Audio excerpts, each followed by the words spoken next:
momento ya. ¿Sí? Ok. Sí, ya. Ya, Está- espérenme, yo intento cuadrar la cámara, lo siento.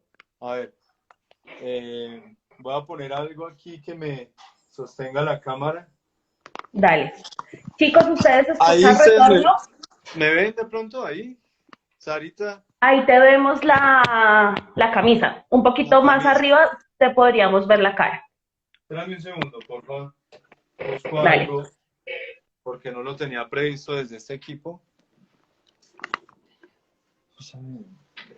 Un cuaderno.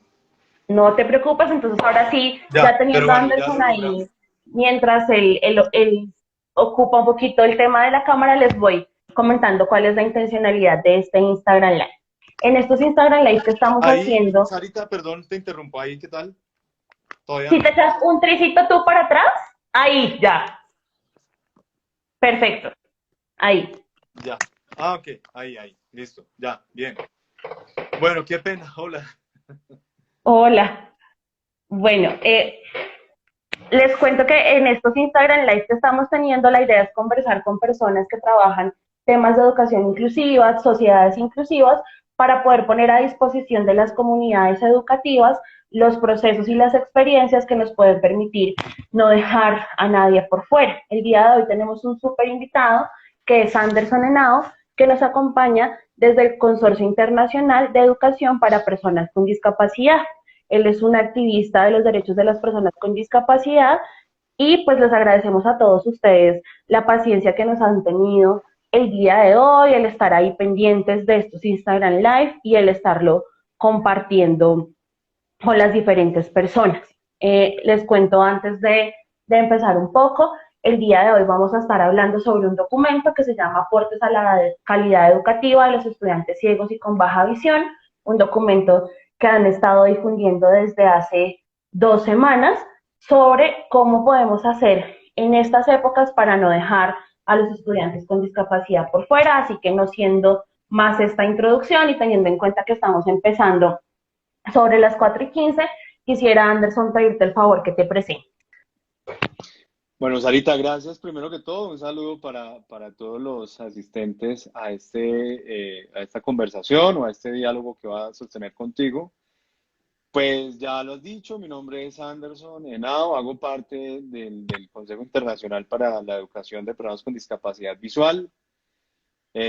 Soy trabajador social de formación, tengo una maestría en estudios sociales contemporáneos, otra maestría en curso que es en filosofía. Ya he pues, trabajado bastante en tema de discapacidad desde la investigación crítica, hago parte de diferentes espacios de activismo social y político de personas con discapacidad. Sé que Rafa está por allí, hago Sí, parte justo te estaba saludando. con Rafa, hago, no, y a quien le mando un saludo enorme. Rafa es un tipo brillante, le mando un saludo. A Rafa trabajamos conjuntamente en la coalición para la implementación de la convención. Y bueno, tal vez hoy lo que les quiero hablar es un poco desde mi experiencia. No soy pedagogo, Sarita, pero bueno, ya iremos conversando un poco Ujú. de estos temas. Listo. Entonces, empecemos si quieres con la primera pregunta y es para los que no conocen el documento, digamos, esta pregunta no está planeada, pero para los que tal vez no conocen el documento, no han accedido a él, ¿dónde pueden de pronto acceder al documento para un poco contextualizarse a la luz de la conversación en la que estamos hablando el día de hoy? ¿Hay alguna página web en la que lo puedan encontrar?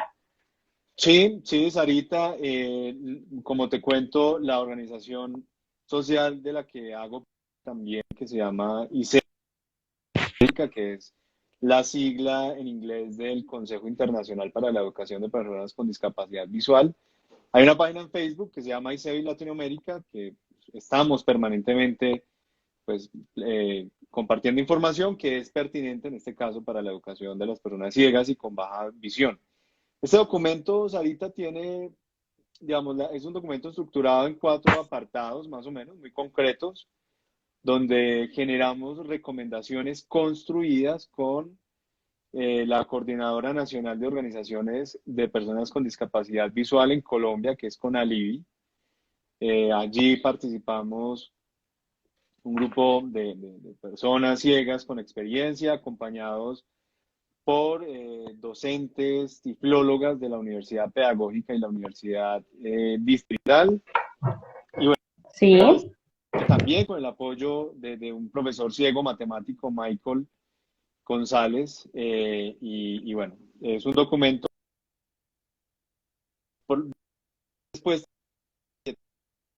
sobre la educación de las personas ciegas en el marco del COVID-19, digamos, de todo este tema de la educación virtual en la que estamos en este momento. perfecto. ¿Cómo y a propósito de qué se dio la construcción de este documento? ¿Qué los convocó a ustedes, digamos, más allá de la contingencia en la que pues estamos involucrados todos? ¿Qué de pronto aspectos de la educación de las personas con discapacidad visual convocaron la construcción de este documento con recomendaciones Pues específicas? mira, dos cosas en concreto. Lo primero es que las organizaciones sociales de personas con discapacidad también tenemos responsabilidades en medio de esta crisis, Sí, que no es solamente una crisis en términos de salud pública, sino que también es una crisis pedagógica porque, bueno, nos vimos abocados a asumir la virtualidad de una manera, digamos, que no esperábamos. Sabemos que vamos para allá en algún momento, pero eso parecía digamos, un tránsito gradual hacia la educación virtual, pero bueno, en este momento nos tocó así, de repente asumir este reto. Entonces, claro, como organizaciones sociales teníamos que dar respuesta, una respuesta que no había dado el Estado en su momento. Las agencias del Estado colombianos responsables de la educación de las personas ciegas y con baja visión del país no habían o no han emitido ninguna recomendación concreta. Y bueno, es como te digo, es nuestra responsabilidad social como líderes, como activistas, como personas con una trayectoria académica, educativa, pues generar unas recomendaciones que están dirigidas, Sarita, en principio al Ministerio de Educación, sí, y, digamos con el fin que llegue a las instituciones educativas y a los docentes de aula, también por supuesto a los docentes de apoyo, pero destacamos aquí también el rol del docente de aula, ¿no? Eh, Aquí hay algo fundamental y es que esta crisis pedagógica, la población con discapacidad, y en este caso con discapacidad visual, afronta un riesgo grave, delicado en términos de la vulnerabilidad del derecho a la educación. Y sentimos que, bueno, aquí el docente de aula tiene un compromiso fundamental, también por supuesto el docente de apoyo, pero insisto en el papel del docente de aula en esas estrategias que hemos compartido. perfecto. Entonces, cuéntanos por favor un poco de las recomendaciones que ustedes dan en el marco del documento. Cuéntanos cuáles son esas recomendaciones que como equipo de trabajo dan a los diferentes integrantes de la comunidad educativa. A mí algo que me gustaba mucho al leer el documento es que se pensaban en diferentes escenarios. Entonces, los escenarios en los que tenemos tecnología, los escenarios en los que no tenemos tecnología, parece un hallazgo muy importante de ese documento y es pensarnos esa realidad del país. Entonces, tenemos un Sí. tiempito para que nos cuentes cuáles son las recomendaciones más importantes del documento. Mira, como tú muy bien lo dices, el documento contempla varios escenarios, distintos escenarios donde participan los diferentes agentes educativos, incluido la familia, ¿no? Sí. Entonces, bueno, por supuesto, un primer escenario donde la población con discapacidad se encuentra en un entorno en donde no hay cobertura, donde no hay cobertura de Internet, me refiero, donde no se encuentran las herramientas como las que estamos utilizando ahora, los dispositivos móviles, las computadoras, etcétera. Pues la pregunta es qué hacer con estos niños. En particular nos pensamos en digamos, la educación primaria. ¿Qué va a pasar con estos niños ciegos o con baja visión en una familia donde no hay cobertura, donde no hay equipos? Entonces, hay una serie de recomendaciones que les hacemos llegar a los docentes que tiene que ver pues con unas actividades en donde no se abandone el proceso pedagógico, pero que sí implique mayor creatividad y participación de la familia, en la enseñanza del braille, por ejemplo, en la enseñanza de las matemáticas, cómo involucrar a la familia en estos procesos pedagógicos, insisto, involucrando incluso a familias en donde el entorno o en donde las familias son iletradas, ¿no? A veces uno diría, bueno, pero es que ¿cómo hago yo? Diría la mamá o el papá en algún contexto que digan yo no sé leer y mucho menos leer braille, entonces ¿cómo hacemos? Y una de las recomendaciones que hacemos allí, que me parece que son de las recomendaciones bonitas, es cómo recuperar el saber, por ejemplo, de los abuelos, el saber de los padres de familia, madres de familia, como te digo, si bien pueden ser iletrados, pero tienen un saber acumulado que se puede transmitir de otra manera, ¿no? Contando historias, eh, las adivinanzas, por ejemplo, y en esa medida poner en juego, por supuesto, actividades en donde se desarrollen habilidades de memoria en el niño, habilidades de narrativas, etcétera. Digamos esto en el escenario, por supuesto, de primaria, insistimos también en el aprendizaje del braille. Si el niño, si en la familia no saben leer braille, no significa que el niño no pueda o no deba practicar braille.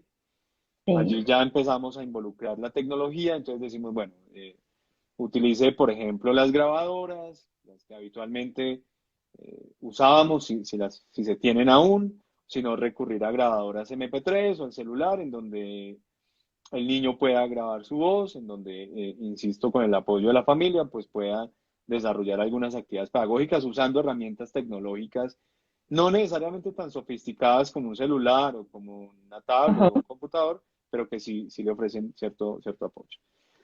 Adicional a ello, Sarita, pasamos pues digamos, al escenario de la educación media.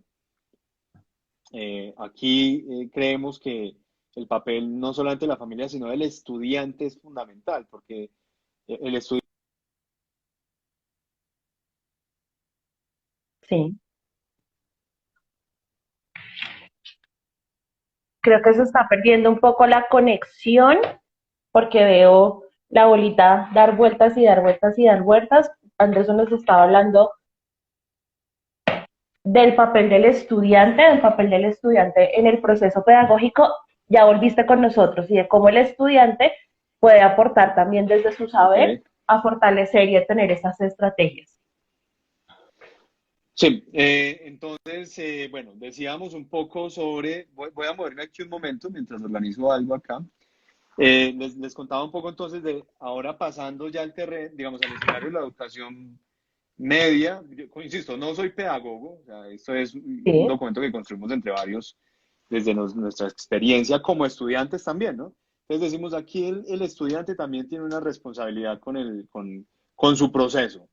El estudiante también y sabe también cómo, en muchas ocasiones, cómo orientar al maestro frente a cómo desarrollar actividades, ¿no? No desconocemos la actividad del estudiante aquí. Creemos que puede entrar ya la tecnología, eh, digamos, la tecnología ya juega un papel importante aquí cuando se cuenta con ella. Ofrece, por ejemplo, a sí, plataformas que ya ustedes las han mencionado en otras oportunidades, que ya han sido probadas por nosotros, por las personas ciegas y con baja visión, a plataformas como Zoom, ya lo han dicho, Skype, Google Meet, etcétera.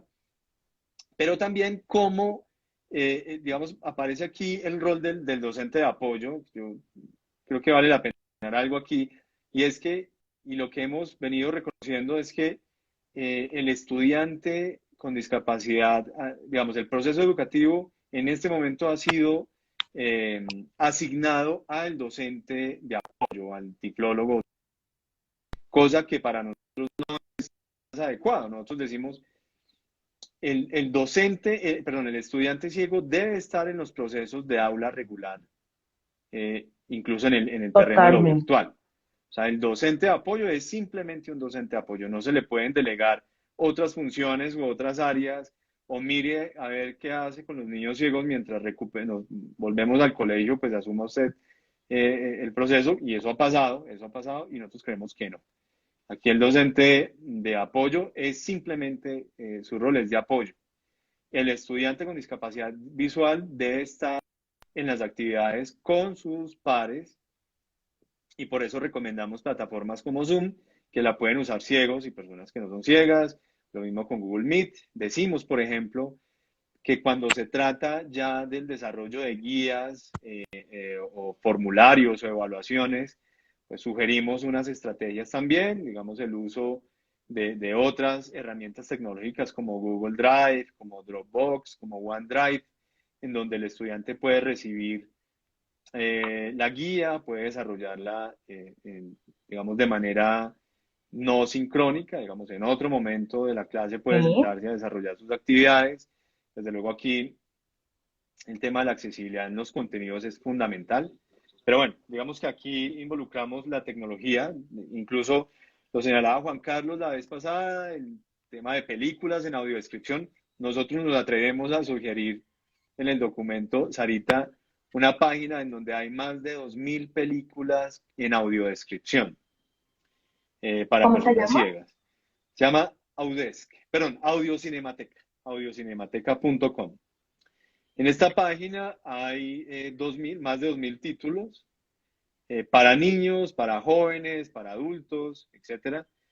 Pero además decimos, bueno, no solamente están las páginas con audiodescripción, también hay contenido en YouTube que pueden acceder las personas ciegas sin ningún problema. Contenido lógico, cultural, o sea, los documentales, de tutoriales, por ejemplo, en áreas específicas como la química, como la matemática.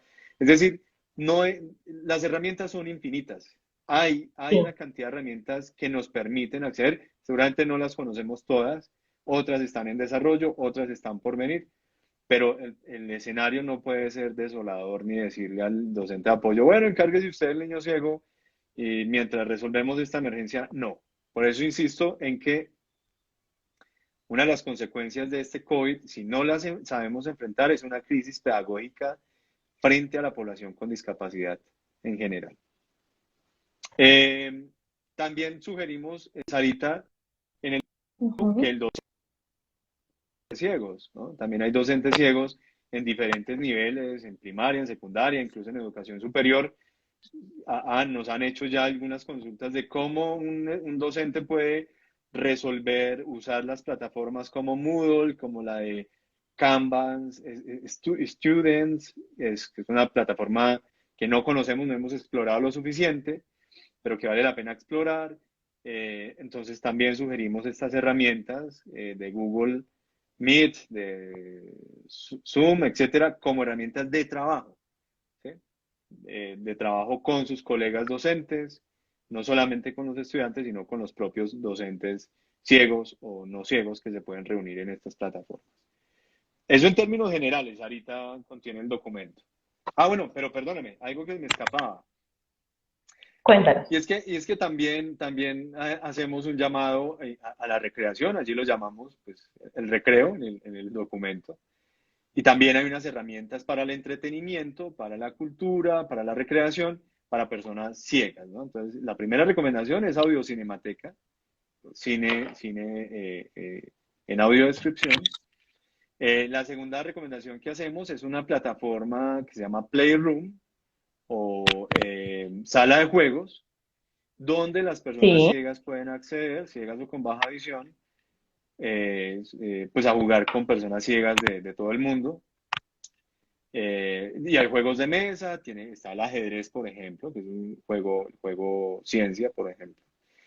Entonces también está allí en disposición para las personas ciegas y con baja visión. Desde luego, pues esto necesita de herramientas tecnológicas, ¿no? Computadoras o smartphones o dispositivos móviles. Esto es paradójico porque la pregunta inmediata es, bueno, ¿y qué hacemos con las personas que no tienen cobertura de Internet y Sí. no tienen equipos? Pues aquí el llamado es al Estado, o sea, el Estado tiene que resolver esto. O sea, o la cooperación internacional o el Estado tienen que proveer las herramientas necesarias para que una persona ciega pueda acceder a la información y a las comunicaciones como cualquier otro niño o niña. El problema de cobertura no es solamente, y de dispositivos no es solamente un problema de las personas con discapacidad, por supuesto, pero se agrava, la discapacidad, digamos, agrava la exclusión tecnológica y la ciudadanía digital. Entonces, aquí hay una responsabilidad del Estado, hay una responsabilidad de las instituciones del Estado que deben garantizar los procesos de educación inclusiva para las personas con discapacidad. Y eso implica también pensarnos ahora la disponibilidad tecnológica. Acuérdense, antes había un programa que se llamaba Computadores para para educar. todos, ¿sabes? Para educar, computadores para educar. Bueno, el Estado deberá pensar algo así con las personas ciegas. Nosotros tenemos un trabajo, también hemos comenzado un trabajo con Microsoft.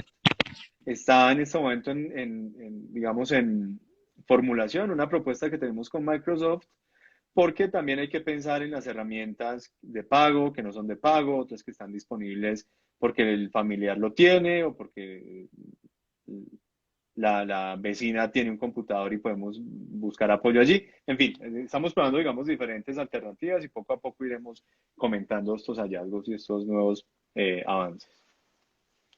Bueno, Anderson, nos cuentas cosas bien interesantes y nos das muchas recomendaciones. Si puedes de pronto mover la cámara, te estamos viendo la cara, pero nos falta un poquito, vértela Ok, un poquito mejor. Entonces, si te puedes acercar un poquito más, tal vez a la cámara. ok. Eh, Y a así, eso, ¿cómo la ya, ves? ya, Ok, súper bien. listo. Perfecto. Entonces, tú nos contabas que, bueno, el documento nació y para las personas que han ido ingresando paulatinamente al Instagram Live, les voy contando un poco que Anderson lo que nos contaba es que es un documento, estamos hablando el día de hoy sobre un documento denominado Aportes a la calidad educativa de los estudiantes ciegos y con baja visión, que hacen entidades como CONALIVI y como el Consorcio Internacional de Educación para Personas con Discapacidad Visual, al cual pertenece Anderson ENA.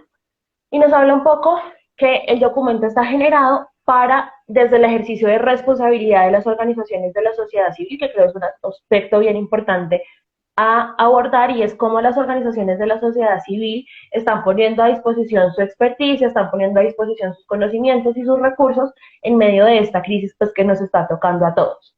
Porque siento que tal vez hay algunas organizaciones de la sociedad civil que lo están haciendo y están haciendo mucho más visibles esta gestión, como en el caso pues de ustedes. Y nos cuentas la preocupación un poco que se tiene porque esta contingencia o esta emergencia sanitaria redunde también en una crisis de carácter pedagógico.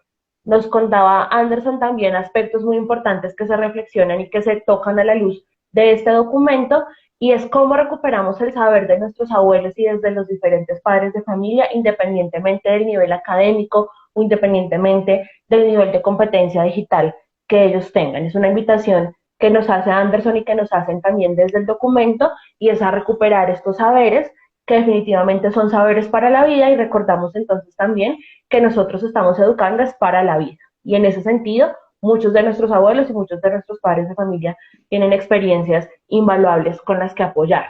Otro aspecto muy importante del que nos habla Anderson y que creo que ha estado muy en posición en estos momentos es sobre el docente de apoyo.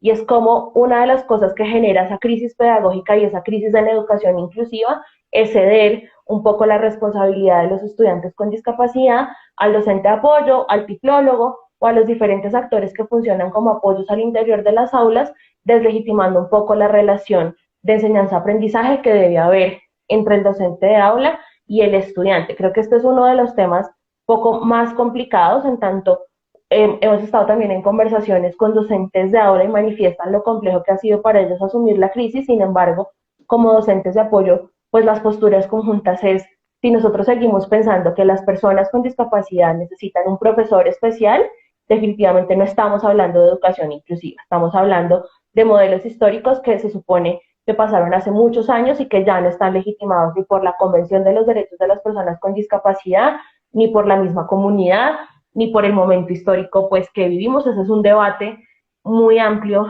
en el que estamos indagando, y también les cuento que como Corporación Teje Caminos, junto con la Corporación Casablanca, estamos produciendo un artículo que se publicará en Editorial Magisterio justamente sobre estos debates frente a la docencia de aula y la docente de apoyo en tiempos de contingencia.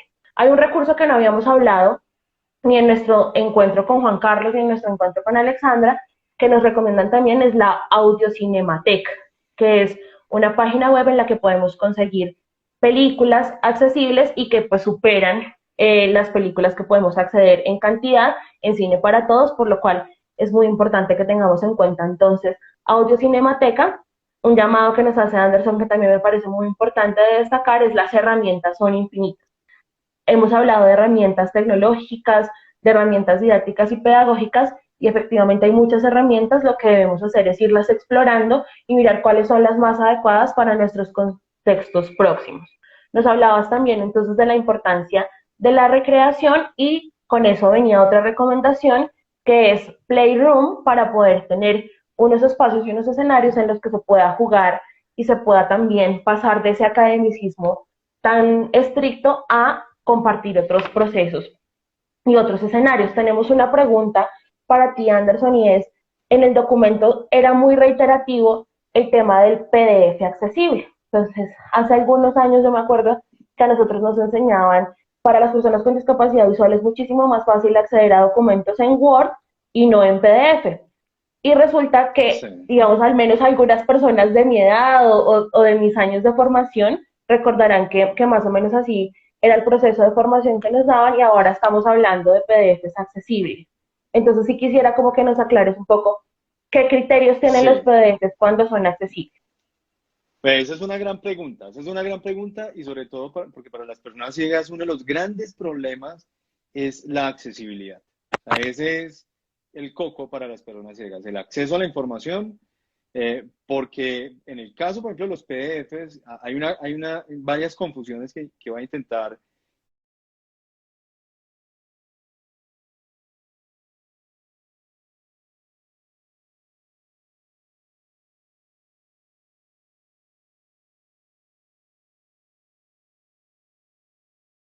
resolver. La primera es que los PDF pueden venir en dos, digamos, a través de dos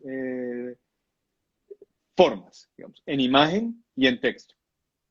Sí, Entonces, digamos que generalmente hay una confusión porque decimos, pero bueno, yo estoy viendo aquí un texto en el PDF, luego supone que ese formato es texto. Y en realidad lo que hay es una fotografía de un okay. texto. Por ejemplo, el docente podrá decir, bueno, le voy a enviar en las notas al estudiante con discapacidad visual, y entonces lo que hace es tomarle una foto o el tablero, o tomarle una foto a una hoja, a un cuaderno, o dice, bueno, le voy a mandar este artículo para que lo lea y se lo voy a mandar en fotos. Y digamos que, claro, tú ves en la foto lo que ves es texto, pero ese formato, por ejemplo, es imagen, no es texto. Entonces, Okay. hacer un documento PDF accesible implica, por ejemplo, que tú tienes un documento Word. Es que la pregunta es, ¿para qué usamos formatos PDF? Generalmente es para proteger la información o Sí, para proteger el formato, ¿no?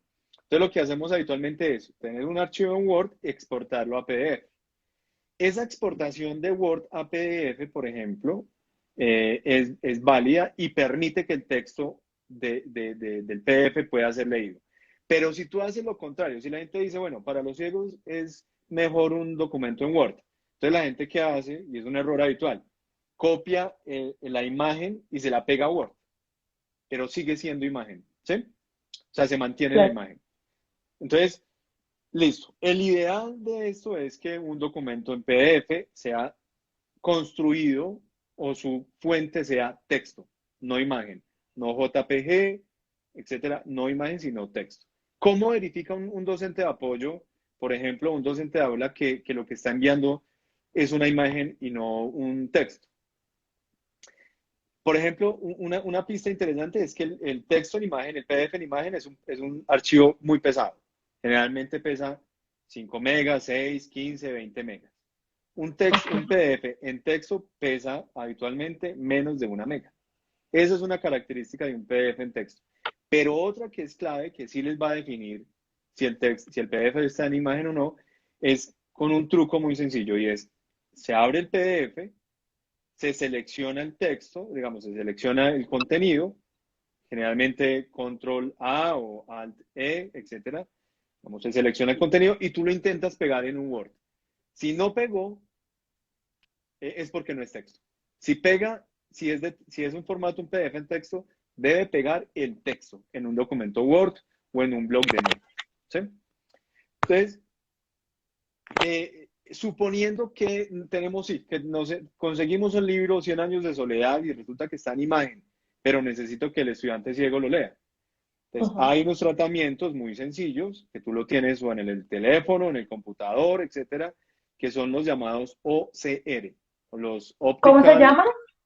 o de oso, C de casa, R de ratón, O ser. OCR, sí, que son los Sí. Optical Character Recognition, es decir, un reconocedor óptico de caracteres. Entonces, el lector de pantalla, JOS, por ejemplo, lo trae. Tú te paras en el archivo, das el clic derecho o aplicaciones y dice extraer, perdón, dice reconocer con OCR JOS, y lo que hace es escanear, digitalizar el texto, mejor dicho, lo pasa a texto, ¿sí? Pero también hay otras aplicaciones móviles como Voice Dreams, como Text to Speech, que son para Android, para iOS, para el computador Windows está, por ejemplo, Fine Reader, que son herramientas que te pueden pasar el texto en imagen a texto, perdón, la imagen a texto, ¿sí? Pero esto porque es importante, Sarita, porque pues estamos con los procesos de formación y educación, lo que está circulando es información, guías, libros, artículos, notas, etcétera. Pues bueno, lo primero que tenemos que asegurarnos con las personas ciegas es que el texto, que el PDF esté en texto o que esté en Word, pero en forma texto, ¿sí? Si está en imagen, si el texto es en imagen, pues será necesario pasarlo por OCR. Por OCR. Perfecto. Excelente la explicación porque sí siento que es algo que no se ha difundido mucho sobre los PDFs accesibles y se quedaban y nos quedábamos con el imaginario que solamente en Word era funcional, pero sin entender eso que tú nos No, decías, que no es tanto en sí. medio, sino que no sea imagen, que es Exacto, exacto. Pero, por ejemplo, mira esto. Si uno quiere hacer un PDF, digamos, una cosa es el PDF que se pueda leer con un lector de pantalla y ¿mm? otra cosa es un PDF estructurado de manera accesible. Eso es otra cosa. Entonces, un PDF estructurado de manera accesible, en el documento que te compartimos ahorita, está el vínculo de una guía de cómo construir PDFs accesibles, y eso tiene que ver con cómo etiquetar títulos, subtítulos, numerales, secciones. Digamos que eso es un proceso un poco más elaborado, pero lo importante es entender que la persona ciega accede a la información siempre y cuando la información esté en texto, en formato HTML, en formato PDF, en formato Word, en Excel, pero siempre y cuando el formato sea, o sea, el contenido sea texto. Si tú tienes una imagen, que es lo habitual en los PDFs también, un libro en PDF para protegerlo del copyright, pues necesariamente habrá que pasarlo por OCR para compartírselo a una persona ciega. Listo. Vale.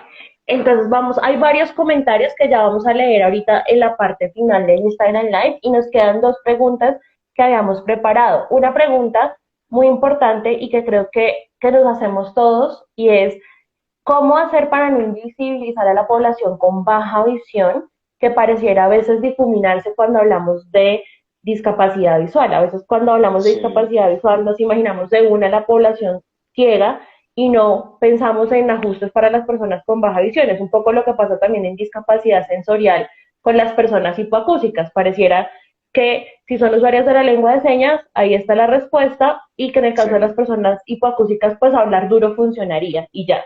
Lo mismo está pasando en el caso de discapacidad visual y quisiera saber qué ustedes han pensado desde el consorcio internacional y como personas con discapacidad visual para que nosotros podamos hacer y no seguir perpetuando esa invisibilización de la población con baja visión. Mira, eso es verdad. Las personas con baja visión y las personas con hipoacusia están en un espacio casi que liminal, como intermedio, que no se saben si son ciegos, si ven, si no ven, o sea, un espacio un poco enrarecido. Y ellos, con justa razón, han hecho ya unos reclamos muy potentes, así como las personas sordociegas, ¿no? Que también, digamos, comparten esa confusión, digamos, ese malentendido social, por decirlo de alguna manera. Efectivamente, con Alivi y CEBI Latinoamérica ha venido pensando, como te digo, en las personas sordociegas y en las personas con baja visión. Y evidentemente, cuando hablamos de discapacidad visual, estamos hablando tanto de personas ciegas como de personas con baja visión. Y cuando hablamos de discapacidad, en Colombia se entiende la sordoceguera como un tipo de discapacidad, no como discapacidad múltiple, sino como una Sí. discapacidad por sí misma, que eso es una lucha política ganada por parte de las personas sordociegas, y es que se entiendan ellos como personas con discapacidad. Evidentemente, yo creo que sobre eso falta mucho desarrollo. A veces nos conformamos con decir, pues personas con baja visión, entonces letra más grande, algunos contrastes, lupas, telelupas, pero yo creo que va más allá. Y yo creo que es una deuda pendiente, es una deuda pendiente, y necesitamos en ese caso a colegas con baja visión, que nos ayuden a construir este tipo de propuestas, ¿no?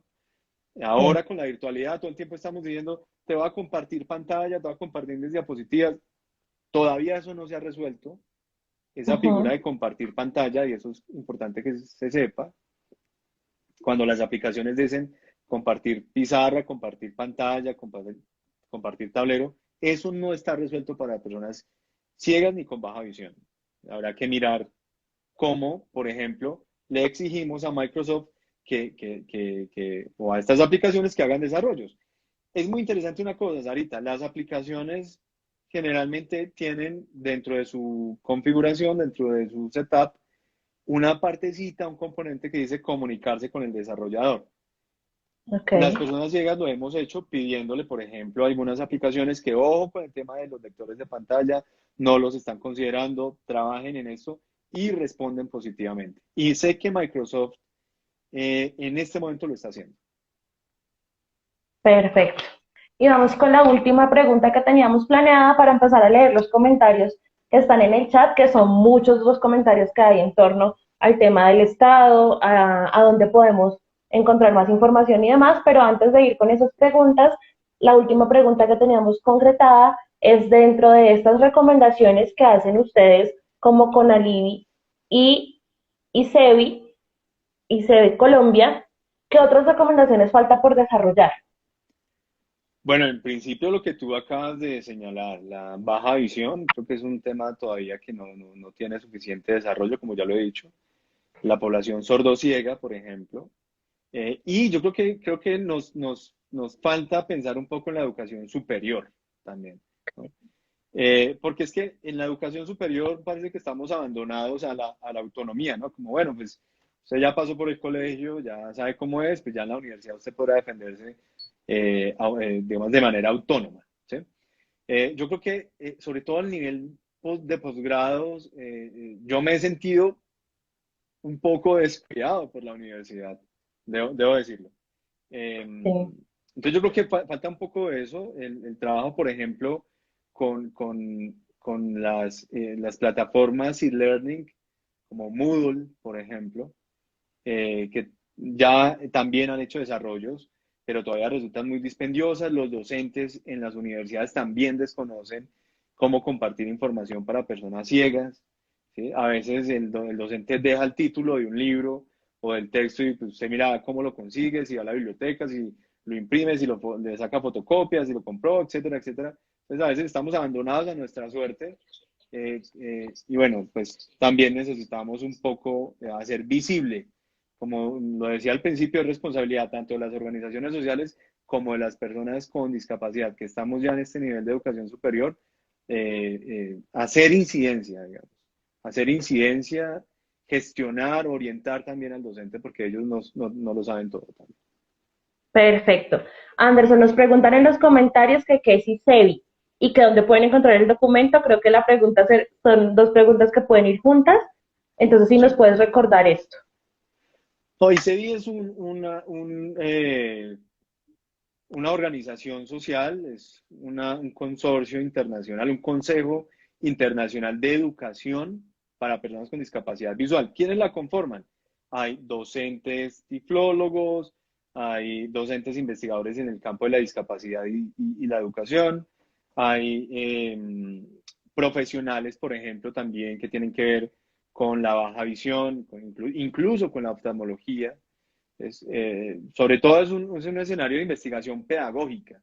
Ok. frente a la discapacidad visual. Información en ICEVI Latinoamérica en la página de Facebook. Y ahí encontramos el documento.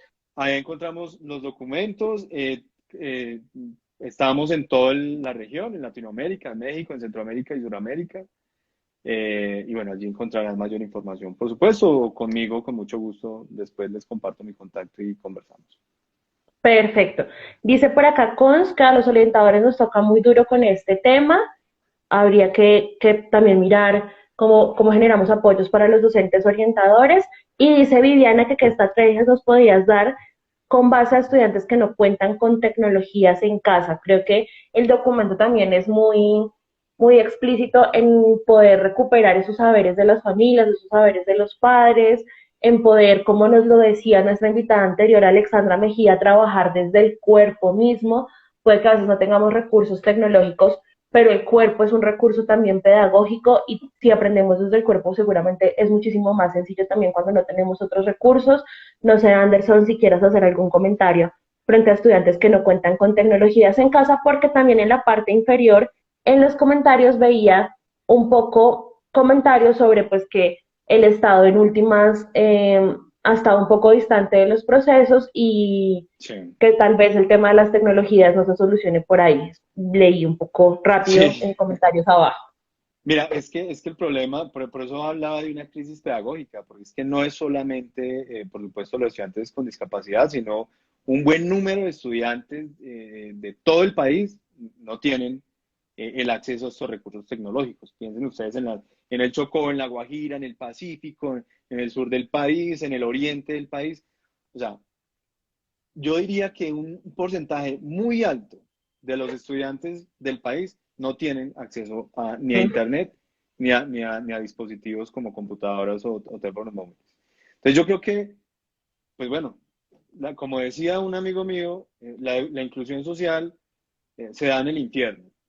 Y cuando él dice se da en el infierno es porque tenemos que responder a necesidades de educación inclusiva en medio de esta crisis, digamos, que afecta a todo el mundo.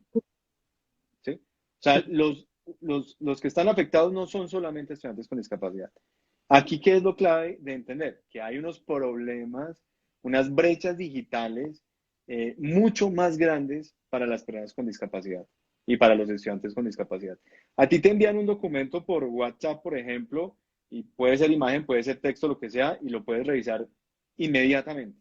Un estudiante con discapacidad visual tiene que procesar el documento, puede tardar 5 o 6 veces más de lo que tú demoras para acceder al documento. ¿Ves?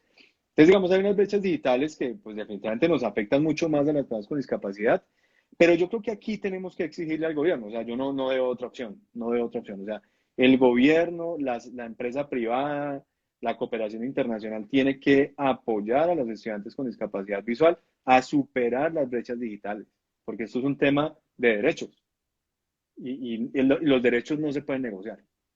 Exactamente. Y justamente ahí nos pregunta Vaya Maurix que por experiencia familiar las peleas con las EPS para que se cumplan el tema de ayudas audiovisuales para chicos con baja visión es una tortura. Bueno, ahí yo te recomiendo que puedas ir a la página de SLAC, que es un laboratorio de derechos. Ellos tienen un modelo de petición, derecho de petición y tutela que puede servir para estos casos en los que no estamos teniendo acceso al derecho. Ahí puedes también encontrar esos documentos en versión editable o si tienes, digamos, algún inconveniente, puedes escribir por el chat y seguramente te darán respuesta y acompañamiento. Cristina López nos dice, hola Anderson, acabo de hablar con Arauca. Ellos están dando respuesta a los estudiantes a través de una emisora comunitaria en AM. Se seleccionaron unos mediadores para que los docentes desarrollen contenidos. Digamos que ahí también habría un comentario, Anderson, y es en muchos países e incluso en Colombia, se está pensando el tema y se está implementando el tema de la educación por radio, y un poco en Colombia Maravilloso, retomando. maravilloso, me parece maravilloso. De hecho, yo creo que eso es una de las manifestaciones de la educación popular y de la educación, digamos, de Freire, de Falsborg acá en Colombia, digamos, esa educación popular tan bonita que debo contarte, Sarita, que tuve la fortuna de ser de los últimos estudiantes que hizo parte de su bachillerato por radio. Yo estudié sexto bachillerato cuando en su momento Sí, era Inravisión. Y pues efectivamente, allí estábamos ciegos, no ciegos, en fin, la familia se involucraba en radio de FM, etcétera, de AM, perdón, y era una experiencia bien bonita. Así que, Cristina, lo que cuentas, pues me parece muy valioso rescatar esas estrategias de educación popular de la época, no sé, de los 60, de los 70. Súper, súper bonito eso. Sí, nos saluda hasta un Colombia, dice un saludo a Sarita y a Anderson, y Baja Visión Centro Visual dice discapacidad única refiriéndose a la sordoceguera. Yo aprovecho ese comentario para hacer un anuncio y es que el próximo lunes a las 4 de la tarde vamos a tener dos invitados internacionales de la Asociación Peruana de Sordociegos. Vamos a estar trabajando con Tonio Wilches y con Mariela Carrillo sobre también unas recomendaciones que hay para personas con sordoceguera y son, digamos, en este momento, Toño es el presidente encargado de la Asociación Peruana de Sordos Ciegos y creo que es bien importante también entonces que nos ayuden a difundir este encuentro que vamos a tener con ellos sobre recomendaciones pedagógicas, pero también sobre los procesos que se están adelantando desde las organizaciones para que las personas sordociegas no se queden tampoco por fuera en estos procesos de contingencia. Nos dice Yamile que los niños que están en zonas rurales a veces no tienen ni siquiera luz, y claro que sí, ya nos han dicho que pues es un trabajo Pero también organizativo. mira, Sarita, que yo rescato el llamado, no sé, el planteamiento de Cristina. O sea, creo que Sí, es un planteamiento que nos lleva a revisar estrategias como la educación popular. Y sí, la educación popular se hacía sin luz, se hacía sin computadores, sin cuadernos. Entonces, me parece interesante revisar Pablo Freire, estas experiencias de este gran pedagogo, en donde nosotros aprendíamos con los frijoles, con el maíz, contando piedritas, contando frijolitos, eh, en fin, o sea, creo que hay otras estrategias también que debemos pensarnos. Insisto, las organizaciones sociales también tenemos que contribuir en la solución de esta crisis pedagógica. totalmente. Totalmente es desde ahí y sí creo que eso que tú nos contabas, que las herramientas son infinitas, pues también es algo que tenemos que tener en cuenta. Hay muchas experiencias Ajá. de educación inclusiva en zonas rurales, en donde los profesores trabajan escuela nueva y hay varios estudiantes con discapacidad, hay lecciones aprendidas frente al tema y definitivamente creo que está también en el ejercicio docente encontrar las respuestas con los apoyos que se tengan y demás. Sabemos que pues en Colombia tenemos muchas dificultades con temas de educación inclusiva, que la brecha entre lo rural y lo urbano pues es una brecha amplia, sin embargo, creo que vamos caminando frente al tema y que sobre todo hay organizaciones de la sociedad civil y hay organizaciones que están en función de prestar apoyos, de prestar asesorías para hacer posible que en educación nadie se quede por fuera. Entonces sí debemos rescatar esos aportes que proveen los entornos, como está diciendo en este momento Sandra Lu en el chat. Bueno, ya vamos llegando al final de este Instagram Live, ya van siendo las 5:05 de la tarde, entonces Anderson, te agradezco muchísimo que tú nos acompañaras en este espacio, creo que ha sido muy valioso conversar acerca de estudiantes ciegos y con baja visión, de estas alternativas, recomendado para todo el mundo que nos vayamos y nos leamos este documento de aportes a la calidad educativa, que sigamos pues también la página del Consorcio Internacional de Educación de Personas con Discapacidad Visual y que estemos pendientes de estos escenarios que pues ponen a disposición de nuestras instituciones educativas conocimiento útil para materializar la educación inclusiva. Anderson, si nos ayudas con un mensaje final de Sarita, bueno, despedida. sí, no. Primero que todo, mil gracias por la invitación. Excelente estos espacios. Te he seguido ya en los anteriores diálogos. Así que, bueno, orgulloso de escucharte y además agradecido por la invitación. Dos mensajes en concreto, Sarita. Yo creo que en el medio de esta crisis, los derechos de la educación, a la educación de las personas con discapacidad no se pueden negociar, no se pueden negociar. Hay que garantizar el derecho a la educación inclusiva. Y un segundo mensaje, claro, todo esto, digamos, amerita una inversión importante para recursos tecnológicos, etcétera. Pero bueno, a la inclusión social hay que invertirle presupuesto. El Estado tiene que invertirle dinero a la inclusión social y entre otras es a través de garantizar el acceso a la tecnología para personas con discapacidad. Entonces, muchas gracias y gracias a los asistentes por las preguntas y por escucharme. Y ofrezco disculpas por llegar tarde, Sarita, pero bueno, aquí estuve. No te preocupes, no te preocupes. Entendemos lo que pasó y pues afortunadamente pudimos contar con tu participación. Muchísimas gracias por aceptar la invitación, por estarnos acompañando. Este Instagram Live lo que va a pasar es que lo grabamos y queda a disposición de ustedes el día de mañana en nuestro canal de YouTube. Lo estaremos compartiendo también por las diferentes redes por las que apoyamos esta convocatoria, este proceso de convocatoria, para que ustedes lo puedan compartir también con los colegios, para que lo puedan compartir con diferentes profesionales y para que lo tengan a disposición ahí para recordar algunos aspectos. Vamos a hacer una infografía, Anderson. Lo que hacemos cuando hay algunos aspectos o recomendaciones específicas es que hacemos una infografía. Ya en la página de Facebook está la infografía sobre accesibilidad cognitiva, sobre recursos de lectura fácil, está la infografía sobre recursos tecnológicos para el acceso a contenidos y vamos a tener entonces una infografía con estas recomendaciones que tú nos das sobre PDFs accesibles, que son tips sencillos, pero que sí efectivamente nos permiten entender cuando estamos haciendo bien los PDFs accesibles. A ustedes les recuerdo que el día lunes vamos a estar acompañados por dos invitados sumamente especiales desde Perú, desde la Asociación Peruana de Personas Sordociegas, con Antonio Wilches, que es el representante legal, el presidente encargado de la Asociación Peruana de Personas Sordociegas, y vamos a estar con Mariela, quien es su guía intérprete, para hablar sobre el tema. Agradecemos a Julia Chuquitaipe, que está conectada también desde Perú, y muy seguramente con ella tendremos otro Instagram Live que ya estamos conversando para hablar sobre ajustes razonables, tanto didácticos como curriculares, que favorecen el acceso y la permanencia, sobre todo, y los aprendizajes de personas sordociegas, que creo que también, como lo decía Anderson, en este momento es una población que no podemos dejar por fuera y que a veces está ahí como en el limbo. Les agradezco muchísimo sus comentarios, los agradecimientos, estamos haciéndolo con mucho gusto y gracias por también contar con nosotros y por distribuir la información que nosotros estamos generando en este momento. Anderson, nuevamente muchísimas gracias. Chao, Sarita, a ti gracias. Y que estén muy bien. Hasta luego.